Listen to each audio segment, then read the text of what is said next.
이 이야기가 여러분의 마음에 깊은 울림을 준다면 채널 구독과 좋아요를 통해 더 많은 분들이 이 목소리를 들을 수 있도록 힘을 보태주시길 부탁드립니다. 우리가 함께 기억할 때 비로소 작은 변화가 시작될 수 있습니다. 이제 한 남자의 처절했던 고백을 시작합니다. 다시 말해보시오. 지희가 뭐였소? 차가운 금속 책상을 사이에 두고 맞은편의 사내가 집요하게 물었습니다. 그의 눈빛은 날카로운 칼날 같아서 제 영혼의 가장 깊은 곳까지 꿰뚫어 보려는 듯했습니다. 형광등 불빛이 하얗게 빛나는 작은 방 안에는 무거운 침묵만이 감돌았고 제 몸을 감싼 두툼한 담요의 온기마저 차갑게 식어가는 듯했습니다. 불과 몇 시간 전까지 사선을 넘나들던 바다의 차가운 소금기가 아직도 피부에 남아 따끔거렸습니다. 저는 마른 입술을 겨우 떼어냈습니다. 목소리는 거친 파도에 쓸려나간 조약돌처럼 쉬어 있었습니다. 인민군 해군 상위 강은택입니다. 상위. 사내의 미간에 의심의 골이 깊게 패였습니다. 그는 들고 있던 서류철로 책상을 가볍게 탁 치며 말을 이었습니다. 공화국 해군에서 상이면 장래가 보장된 고급 장교 아니요? 그런 양반이 어째서 쪽배 하나의 목숨을 의탁하고 이 남쪽 바다까지 흘러 들어왔을까?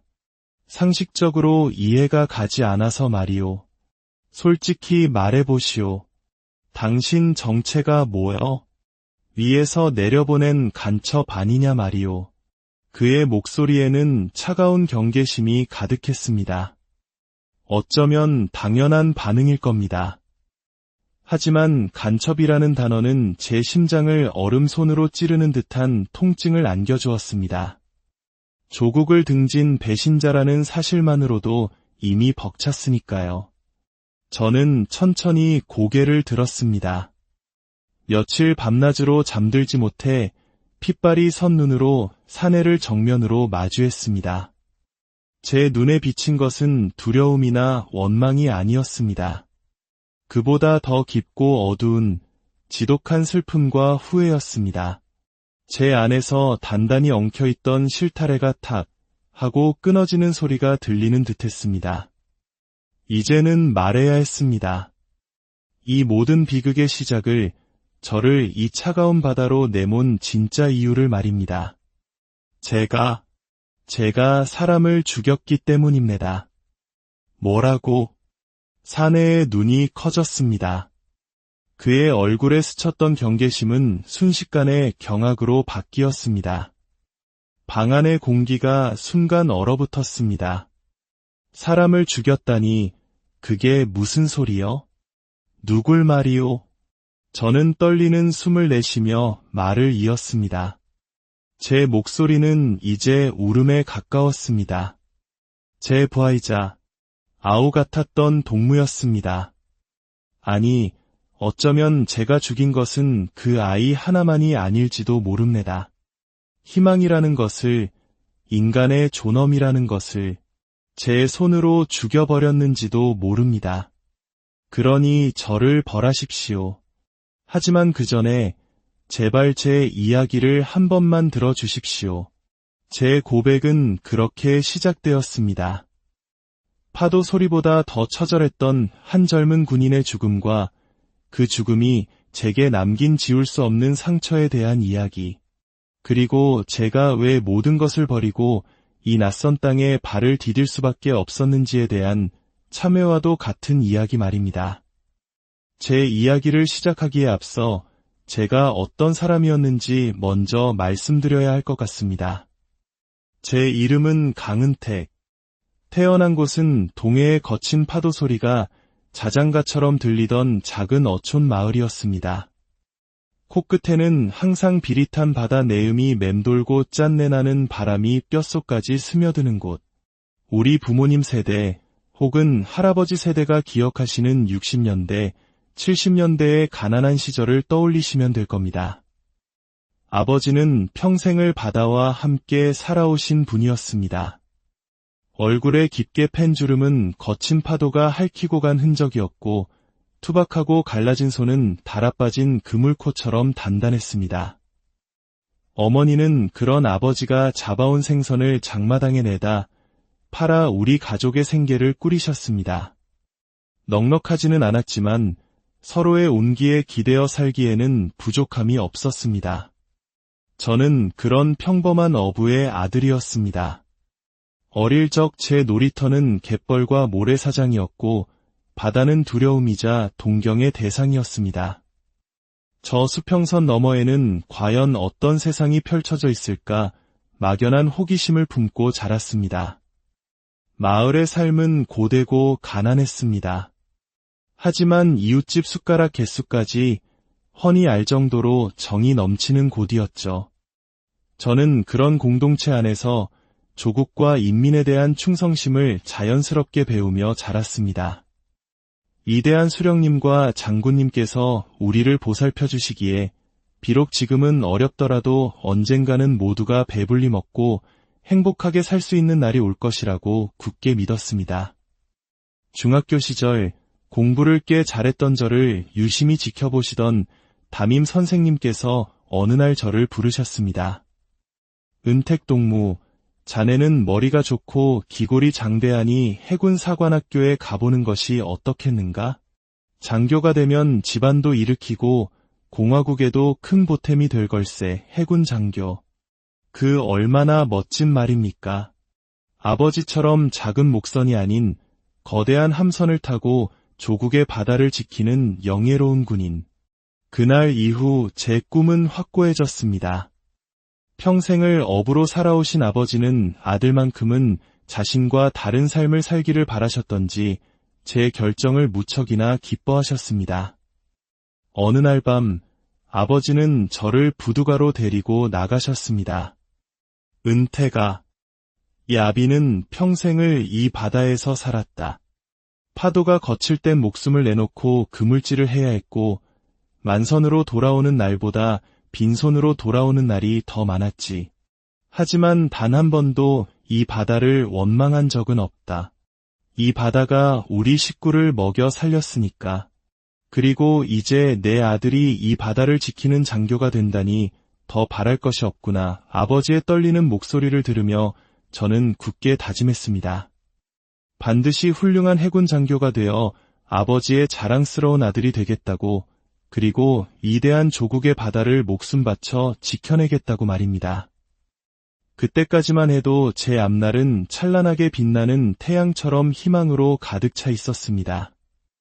제가 앞으로 마주하게 될 거대한 어둠과 절망의 그림자는 전혀 눈치채지 못한 채 말입니다. 해군 사관학교에서의 4년은 혹독했습니다. 사흘에는 드탄 겨울 바다에서의 수영 훈련과 끝없는 행군, 육체적 한계를 시험하는 시간들이었습니다. 동시에 우리는 위대한 수령님의 혁명 이업과 주체사상의 위대함을 배우고 미제와 남조선 괴뢰도당의 악랄함에 대해 귀에 못이 박이도록 들었습니다. 저는 단 한치의 의심도 없이 그 모든 것을 진실로 받아들였습니다. 혹독한 시간을 견뎌내고 마침내 소위 계급장을 어깨에 달던 날, 임관식에 찾아오신 아버지는 제 어깨에 계급장을 달아주시며 떨리는 목소리로 말씀하셨습니다. 내 아들, 정말 장하구나. 이 아비는 이제 죽어도 여한이 없다. 아버지의 그 말씀 한마디에 지난 4년간의 모든 고통이 눈 녹듯 사라지는 것 같았습니다. 저는 조국과 인민을 위해 모든 것을 바칠 준비가 된 자랑스러운 공화국의 해군 장교였습니다. 저의 첫 발령지는 동해안 최전방의 작은 해군 기지였습니다. 10명 남짓한 부하들을 이끌고 연안을 경계하는 초계정의 정장. 저는 뜨거운 열정과 사명감으로 가득 차 있었습니다. 하지만 시간이 흐르면서 제가 그토록 신성하게 여겼던 군이라는 조직의 어두운 이면이 보이기 시작했습니다. 가장 먼저 저를 혼란스럽게 했던 것은 상급자들의 만연한 부정부패였습니다. 보급관이었던 오충복 상인은 군수 물자인 연료를 빼돌리고는 장부를 조작해 제게 서명을 강요했습니다. 강동무, 뭘 그리 빤히 보는가? 다 좋은 게 좋은 거 아니겠나? 이에서도 다 알고 눈 감아주는 일이니 그냥 서명만 하면 되는 거야. 정장 동무목도 따로 챙겨줄 테니 걱정 말고. 하지만 이건 명백한 군수물자 횡령입니다. 병사들은 부족한 연료 때문에 훈련도 제대로 못하고 있는데. 강동무, 아직 세상 물정 모르는구만. 그렇게 융통성 없이 뻣뻣하게 굴다간 큰 코 다치기 십상이야. 이건 명령이야. 어서 서명하시게. 그의 협박에 못 이겨 서명하던 날밤 저는 잠을 이룰 수 없었습니다. 제가 배운 정의와 애국심이 현실 앞에서 무력하게 무너지는 것을 느꼈기 때문입니다. 병사들은 멀건 소금국에 강냉이밥으로 끼니를 때우고 해진 군복을 기워 입는 동안 간부들은 뒤에서 빼돌린 살밥의 고기 반찬으로 배를 채웠습니다. 더욱 충격적인 것은 인민을 대하는 태도였습니다. 조업구역을 조금이라도 벗어난 어선은 가차없이 납포되었습니다. 어부들은 보호해야 할 인민이 아니라 잠재적 범죄자 취급을 받았습니다. 하루는 밀수 혐의로 늙은 어부 한 분이 끌려왔습니다. 그의 죄목은 중국산 라면 몇 봉지를 숨겨 들어왔다는 것이었고 반역죄라는 무시무시한 이름으로 조사를 받게 되었습니다. 선생님, 정말 이것 때문에 목숨을 걸고 바다를 건넜단 말입니까? 제가 안타까운 마음에 묻자 노인은 눈물을 글썽이며 대답했습니다. 상이 동무, 집에 알아놓은 손주 녀석이 라면이 먹고 싶다고 노래를 불러서 면목 없습니다. 손주에게라면 한 그릇을 먹이고 싶은 할아버지의 마음이 반역 행위가 되는 세상. 제가 목숨 바쳐 지키고자 했던 조국이 과연 이런 모습이었는지 깊은 회의감이 밀려왔습니다. 제 초계정에는 최영구라는 이름의 하사가 있었습니다. 이제 막 20살을 간 넘긴 앳된 얼굴의 젊은이였죠. 그는 가난한 탄광마을 출신으로 진폐증으로 알아놓은 아버지와 어린 여동생을 부양하기 위해 군에 입대했다고 했습니다. 영구는 늘 긍정적이고 성실했습니다. 힘든 훈련 중에도 웃음을 잃지 않았고 굳은 일도 마다하지 않았습니다. 어두운 현실에 대한 환멸과 회의감으로 하루하루를 보내던 제게 영구의 순수함은 유일한 위안이었습니다. 정장 동무, 보십시오. 오늘 바다가 참 잔잔하지 않습니까? 이런 날이면 고향 생각이 더 간절해집니다. 그의 눈에는 가족에 대한 그리움이 가득 담겨 있었습니다. 그는 얼마 되지 않는 급여, 거의 전부를 고향의 가족들에게 보내고 있었습니다. 자신은 늘 굶주린 배를 움켜쥐고 지내면서도 말입니다. 그러던 어느 날 기지에 비상이 걸렸습니다. 어선 한 척이 실종되었다는 보고였습니다. 상부에서는 단순 실종이 아닌 월남 가능성에 무게를 두고 수사를 진행했습니다. 실종된 어부의 가족들이 매일같이 기지 앞으로 찾아와 울부짖었지만 정치 지도원은 그들을 반역자의 가족이라며 냉대할 뿐이었습니다. 며칠 후 실종되었던 어선은 인근 무인도에서 기관 고장으로 파손된 채 발견되었습니다. 어부의 시신과 함께 명백한 사고였지만 상부에서는 경계 실패의 책임을 면하기 위해 이 사실을 은폐하고 월남 시도가 실패한 것으로 조작하려 했습니다. 이 모든 과정을 지켜보던 영구가 제게 물었습니다. 정장 동무, 이래도 되는 겁니까? 저분은 조국을 배신한 것이 아니라 그저 사고를 당했을 뿐인데 저분의 가족들은 평생을 반역자의 가족이라는 멍에를 지고 살아가야 하지 않습니까?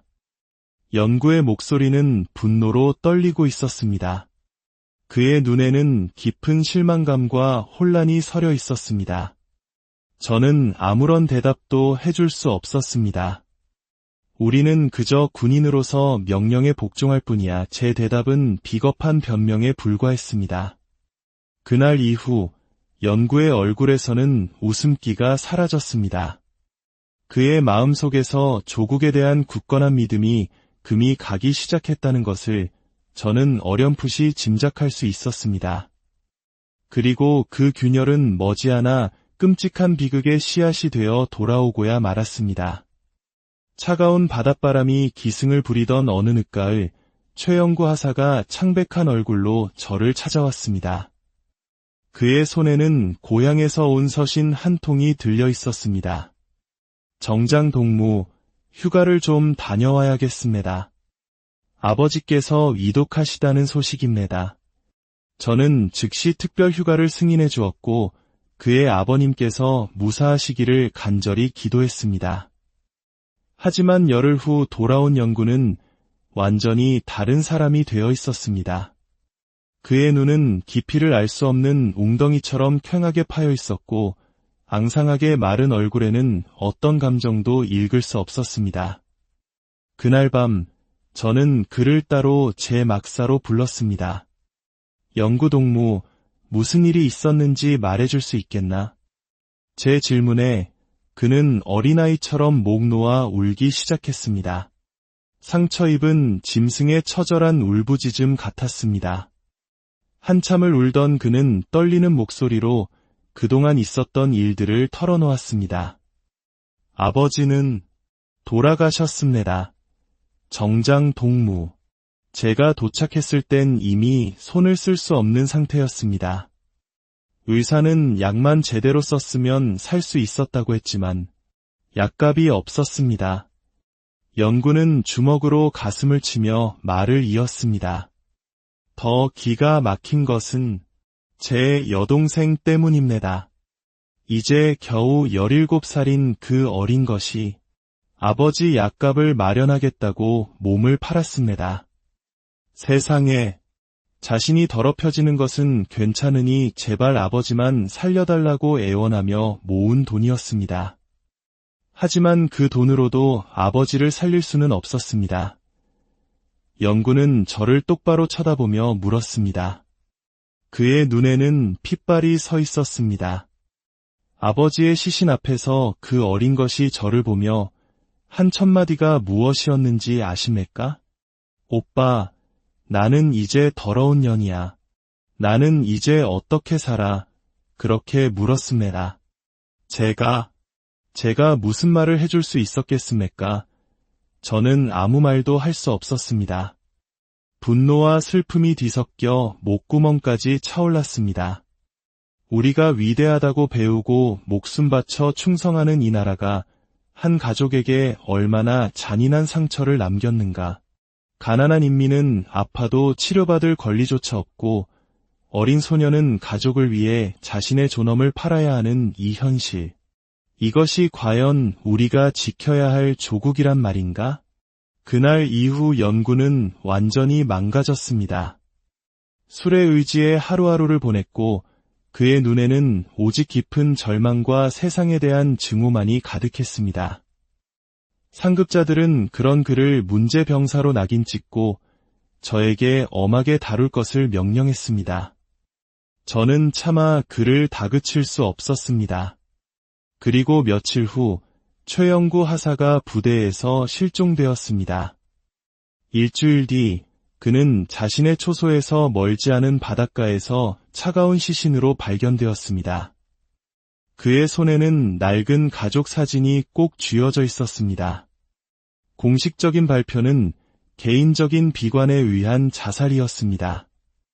그의 장례식에는 고향에서 급히 달려온 여동생이 홀로 서서 울고 있었습니다. 오빠의 죽음 앞에서 소리내어 울지도 못하고 그저 마른 어깨를 들썩이며 눈물만 흘리는 소녀의 모습을 저는 차마 마주 볼 수 없었습니다. 이 모든 비극의 방관자이자 어쩌면 공범이었던 저는 그저 죄인이었기 때문입니다. 그날 저는 최영구의 싸늘한 관 앞에서 조용히 맹세했습니다. 그의 죽음을, 그의 억울한 절규를 결코 잊지 않겠다고. 그리고 이 부조리한 세상을 향해 반드시 그의 죽음에 대한 책임을 묻겠다고 말입니다. 최영구의 죽음은 제 삶의 모든 것을 바꾸어 놓았습니다. 그의 텅 빈 침상을 볼 때마다 견딜 수 없는 죄책감에 시달렸습니다. 동시에 이 모든 비극의 근본적인 원인은 바로 이 썩어빠진 체제에 있다는 분노가 들끓었습니다. 저는 이전보다 더 자주, 더 절박하게 해외 라디오 방송에 귀를 기울였습니다. 어둠 속에서 들려오는 외부 세계의 소리, 특히 한국 방송은 충격 그 자체였습니다.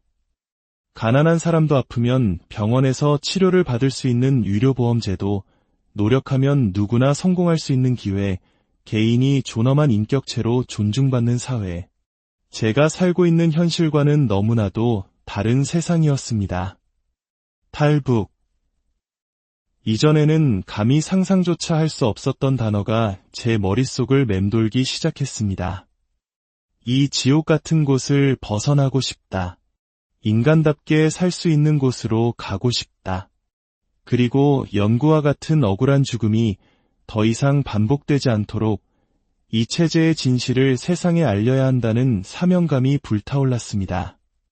그러던 어느 날 제 결심을 완전히 굳히게 만드는 사건이 터졌습니다. 조업구역을 이탈했다는 이유로 다시 잡혀온 박승일 노인. 그의 배에서 발견된 것은 금괴나 달러가 아니었습니다. 낡은 사진 한 장과 수십 년 동안 단 한 번도 붙이지 못한 채 그저 그리움을 담아 써내려간 남쪽에 있는 여동생에게 보내는 낡은 편지 뭉치였습니다. 헤어진 가족을 그리워하는 마음. 이산가족의 아픔은 이곳 남쪽의 우리에게도 너무나 익숙한 민족 전체의 비극입니다. 하지만 그곳에서 그것은 용납될 수 없는 범죄였습니다. 정치 지도원은 늙은 어부를 남쪽과 내통하려 한 간첩으로 몰아세우며 그의 뺨을 후려쳤습니다. 이 반동분자 영감탱이가 당장 사실대로 불지 않으면 내놈 가족들까지 모조리 수용소로 보내버리갔어. 그 광경을 보며 저는 더 이상 참을 수 없었습니다. 제 안에서 무언가 툭 하고 끊어졌습니다. 그만하십시오. 지도원 동무. 이분은 간첩이 아닙니다. 그저 가족을 그리워했을 뿐입니다. 인간이라면 누구나 가질 수 있는 마음 아닙니까? 언제까지 이렇게 무고한 인민들을 짓밟아야 직성이 풀리겠습니까? 제 고함의 기지는 순간 정적에 휩싸였습니다. 결과는 예상대로였습니다. 저는 상관에게 항명했다는 죄로 지하 감방에 갇혔습니다. 차갑고 축축한 지하 감방에 갇힌 채 저는 비로소 깨달았습니다. 이곳에서 저의 미래는 없다는 것을. 목숨을 걸고 저 어둡고 차가운 바다를 건너는 것만이 유일한 길이었습니다. 두려움은 사라지고 오직 강철 같은 결심만이 제 심장에 남았습니다. 며칠 후 풀려난 저는 겉으로는 순응하는 척하며 속으로는 치밀하게 탈출 계획을 세우기 시작했습니다. 박승일 노인의 낡은 어선을 이용하기로 마음먹고 순찰 임무를 나갈 때마다 연료 계기판을 조작해 조금씩 연료를 빼돌렸습니다. 인적이 드문 해안가의 폐창고에 연료와 식량, 항해 도구를 차곡차곡 모았습니다. 발각되는 날에는 모든 것이 끝장이었습니다. 밤하늘의 별자리를 이용해 방향을 잡는 법, 해류의 흐름을 읽는 법, 북한 해군의 경계망이 가장 허술해지는 시간대와 구역까지 철저하게 분석하고 계산했습니다. 가장 저를 괴롭혔던 것은 북에 남겨질 가족들이었습니다. 제가 탈북하면 그들은 반역자의 가족이라는 낙인이 찍힌 채 평생을 고통 속에서 살아가야 할지도 모릅니다. 가슴이 미어졌지만 더 이상 망설일 시간은 없었습니다. 결행의 날은 달빛이 가장 약한 금음날 밤으로 정했습니다. 마침 제가 야간 경계 임무 책임자로 지정된 날이었습니다. 새벽 2시 꾸벅조는 경계병들을 뒤로하고 저는 폐창고로 향했습니다. 묵직한 기름통을 어깨에 메고 어선이 매여있는 부두로 향했습니다. 이 배에 오르는 순간 저는 조국을 등진 배신자가 되고 다시는 돌아올 수 없는 길을 가게 되는 것입니다. 마지막으로 가족들의 얼굴을 그리고 싸늘하게 식어있던 최영구의 얼굴을 떠올렸습니다. 조심스럽게 어선에 올라타 시동을 걸었습니다. 다행히 엔진은 생각보다 조용히 깨어났습니다. 저는 천천히, 아주 천천히 배를 몰아 부두를 벗어났습니다. 날이 밝기 전에 최대한 멀리 가야만 했습니다. 본격적으로 속도를 높이자 작은 어선은 거친 파도 위에서 나뭇잎처럼 흔들렸습니다. 하지만 예상치 못한 문제가 발생했습니다. 거센 바람과 해류 때문에 연료가 생각보다 훨씬 빠르게 줄어들고 있었습니다. 이대로 가다가는 바다 한가운데서 표류하게 될지도 모른다는 끔찍한 생각이 들었습니다. 바로 그때 저 멀리 수평선에서 희미한 불빛 하나가 보였습니다. 그리고 그 불빛은 빠른 속도로 제게 다가오고 있었습니다. 북한 해군 경비정이었습니다. 심장이 멎는 것 같았습니다. 발각된 것입니다. 거기 정선하라. 정선하지 않으면 발포하겠다. 확성기를 통해 들려오는 날카로운 외침은 제 마지막 희망마저 앗아갔습니다.